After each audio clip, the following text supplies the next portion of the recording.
আজকে বানাচ্ছি আমি ডিম তড়কা। প্রথমে আমি গ্যাসের মধ্যে কড়াই বসিয়ে নিয়ে সাদা তেল দিয়ে দিলাম। তেলটা গরম হতে আমি এবার পেঁয়াজ কুচানো দিয়ে দিচ্ছি। পেঁয়াজগুলো আমি একটু গোল্ডেন ব্রাউন করে ভেজে নিয়ে তার মধ্যে আদা রসুন বাটা দিয়ে দিলাম। দিয়ে ওটাকেও ভালো করে ভেজে নিতে হবে। নেওয়ার পরে ওর মধ্যে কিছু গুঁড়ো মশলা অ্যাড করছি।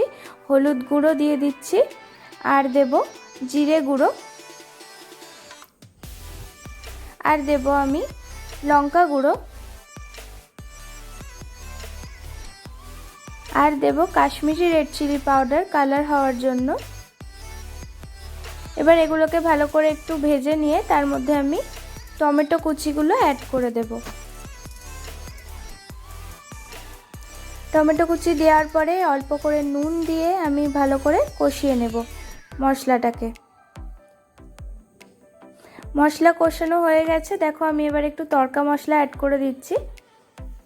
দিয়ে ভালো মতো কষিয়ে তেলটা সাইড থেকে ছেড়ে গেলে আমি তড়কার যে ডালটা সেটা সেদ্ধ করে রেখেছিলাম, 6-7 ঘন্টা ভিজিয়ে রাখার পরে নুন দিয়ে সেদ্ধ করে রেখেছিলাম, সেটা অ্যাড করে দিয়ে আবার ভালো মতো নেড়ে নিয়ে গরম জল অ্যাড করে দিচ্ছি। দিয়ে ভালো মতো ফুটে গেলে তারপরে আমি ওর মধ্যে একটা তড়কা অ্যাড করছি। সাদা তেল গরম করে ওর মধ্যে কাশ্মীরি রেড চিলি পাউডার আর কাসুরি মেথি আমি একটু তড়কা লাগিয়ে নিয়ে সেটা তড়কার মধ্যে অ্যাড করে দিচ্ছি।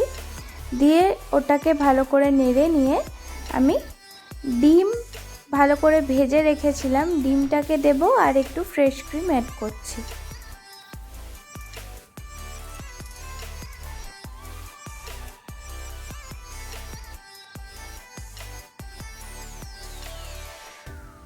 ফ্রেশ ক্রিমটা দেওয়াটা অপশনাল, তোমরা চাইলে স্কিপও করতে পারো।